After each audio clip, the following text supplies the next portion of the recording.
രാജ്യത്ത് മാവോയിസ്റ്റ് ഭീകരവാദം അവസാന ഘട്ടത്തിലാണെന്ന് പ്രധാനമന്ത്രി നരേന്ദ്രമോദി. കാടുകളിൽ നിന്ന് കമ്മ്യൂണിസ്റ്റ് ഭീകരവാദം തുടച്ചു നീക്കുകയാണ്. എന്നാൽ അർബൻ നക്സലിസം വെല്ലുവിളി ഉയർത്തുന്നു. കോൺഗ്രസ് അർബൻ നക്സലിസത്തിന് പിന്തുണ നൽകുകയാണെന്നും പ്രധാനമന്ത്രി പരോക്ഷമായി വിമർശിച്ചു.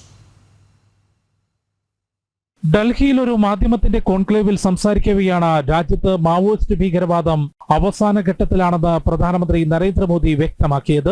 നേരത്തെ 100-ലധികം മാവോയിസ്റ്റ് ബാധിത ജില്ലകളുണ്ടായിരുന്നു. എന്നാൽ ഇന്ന് വിരലിലെണ്ണാവുന്ന ജില്ലകളിൽ മാത്രമാണ് ഭീകര സാന്നിധ്യമുള്ളത്. കാടുകളിൽ നിന്ന് ആയുധമെടുത്തുള്ള കമ്മ്യൂണിസ്റ്റ് ഭീകരത പൂർണ്ണമായും തുടച്ചു നീക്കുകയാണ്. അർബൻ നക്സലിസം പുതിയ വെല്ലുവിളി ഉയർത്തുന്നുണ്ടെന്നും ഗാന്ധിജിയുടെ ആശയം ഉൾക്കൊണ്ട് പ്രവർത്തിക്കുന്ന പാർട്ടിയിൽ നിന്ന് പോലും അർബൻ നക്സലുകളുടെ ശബ്ദം ഉയർന്നു കേൾക്കാമെന്നും പ്രധാനമന്ത്രി പറഞ്ഞു.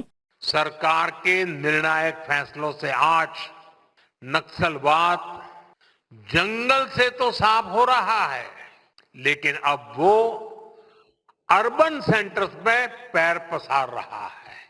अर्बन नक्सलियों ने अपना जाल इतनी तेजी से फैलाया है कि जो राजनीतिक दल अर्बन नक्सल के विरोधी थे, जिनकी विचारधारा कभी गांधी जी से प्रेरित थी, जो भारत की जड़ों से जुड़ी थी, ऐसे राजनीतिक दलों में आज अर्बन नक्सल पैठ जमा चुके हैं. രാജ്യത്തിന്റെ അഖണ്ഡതയ്ക്കും മുന്നേറ്റത്തിനും വെല്ലുവിളിയാകുന്ന മാവോയിസ്റ്റ് ഭീകരതയ്ക്കെതിരെ ജാഗ്രത വേണമെന്നും അദ്ദേഹം വ്യക്തമാക്കി.